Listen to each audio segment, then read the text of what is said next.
Hi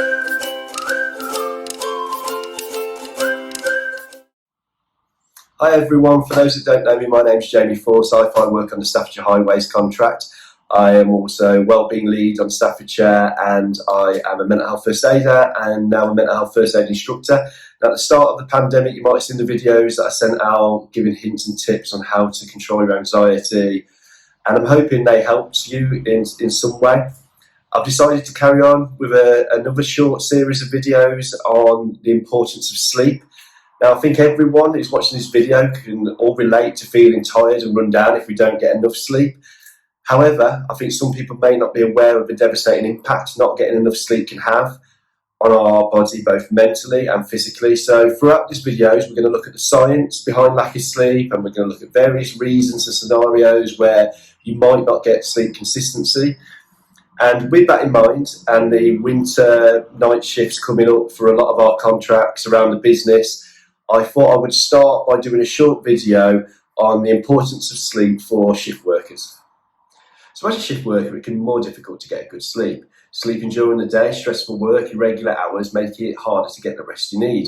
Now, daytime sleep is less efficient than nighttime sleep as you're constantly battling against disturbance factors such as light, noise, etc. But the good news is there are many things you can do to improve your sleep as a shift worker, and now I'm going to go through a few of those with you. So the first step we're going to look at is establishing sleep patterns. Now, sometimes the best time to spend with family and friends is during the day when you need to sleep, but it's really important you get the rest you need. And one of the ways to do this is by sleeping and waking at the same time, even on the weekends and days off. Now, consistency is key because our body gets into a rhythm.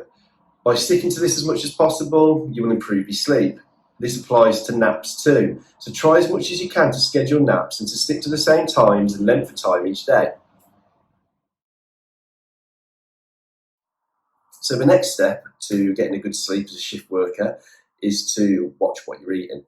Now, shift workers should avoid heavy foods, foods high in fat, spicy foods, protein, alcohol, too much liquid or caffeine for 6 hours before they go to bed. Now, the reason is because the digestion system slows down while we sleep. Overconsumption of caffeine will affect how you sleep, so remember that some soft drinks, chocolate, painkillers also contain high volumes of caffeine, so always check the ingredients if you're not sure. So the ideal snacks to encourage sleep are dairy snacks or snacks that are carbohydrate rich, and they contain an amino acid called tryptophan. Now, these can be found in foods such as bananas, nuts, seeds, milk, eggs, honey, low-fat cheese, yogurt, and also make sure you consume enough magnesium in your diet because that is an essential mineral to help us sleep, and that can be found in dark meats or dark leafy green veg. So the next step we're going to look at is exercise. Now, that might seem like quite an obvious one, but the science behind it is quite interesting. One way that exercise helps us sleep is by the body heating effects of exercise. So exercise triggers an increase in body temperature, and the post-exercise drop in temperature promotes falling to sleep. Also, exercise may also reduce insomnia by decreasing arousal, anxiety, and depressive symptoms. So the final step we're going to mention is just to relax before you go to bed. Again, might seem obvious, but before bed, you should refrain from playing games, working, or watching engrossing television. Many people worry at bedtime, and when your mind is racing, it can be difficult to stop, making falling asleep pretty difficult. Try to do relaxing activities before bed, like having a long shower or bath or reading, and get into a routine so your body gets used to this before bedtime. Also, try thinking about positive things and writing them down before bed.